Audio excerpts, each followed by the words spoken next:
No spoilers, but what can you share about your book that we wouldn't find on the jacket cover? Wow. So let me ask you a question. If you were 17 years old and you inherited a house on a private island, what would you do with it? I guess it depends.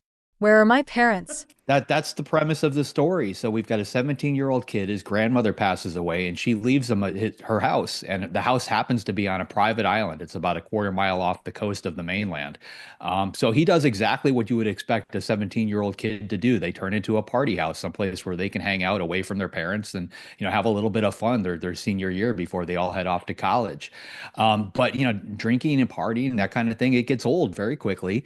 And at one point that, somebody raises their hand and says, "Hey, what would it take to turn this into a haunted house?"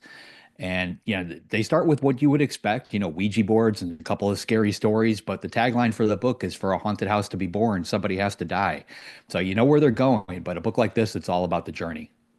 Why would something I keep upstairs make a great book club selection? A lot of reasons. It's the scariest book I've ever written. Normally, I can write a book in about 3 or 4 months. This one took me almost 4 years. I had to keep putting it aside and coming back to it. And a lot of that is because a lot of the elements that I used are real. The house actually exists. I live in New England. I can see the house, from our beach if I walk out there. And I pulled a lot from history, and like every time I dug up something new, it scared the bejesus out of me, but I found a way to work it into the book.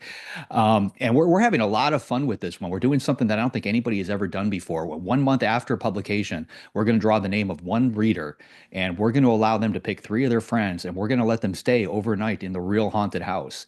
So we're going to take them by boat out to this private island, drop them off on the dock, and nobody's coming back for them for 24 hours. No phones, no television, no nothing. Just them, in a haunted house all by themselves, which, is getting a lot of buzz on social media. What's the best book, fiction or nonfiction, you've read in the last year and why? Oh boy.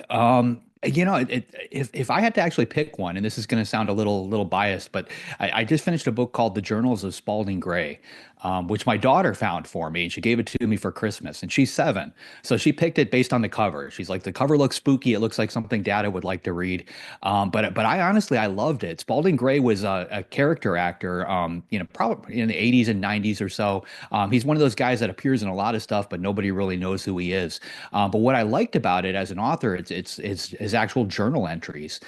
So it starts off with this kid with aspirations to become an actor heading off to New York. Ultimately, he commits suicide after getting in a very nasty car wreck that leaves him with brain damage. But you see that entire transition go in his journal entries and his writing and the things that he says. It was a fascinating read. I finished it about a month ago, and it stuck with me. For more information about J.D. Barker's book, please check out the book club page on the booktrib.com website.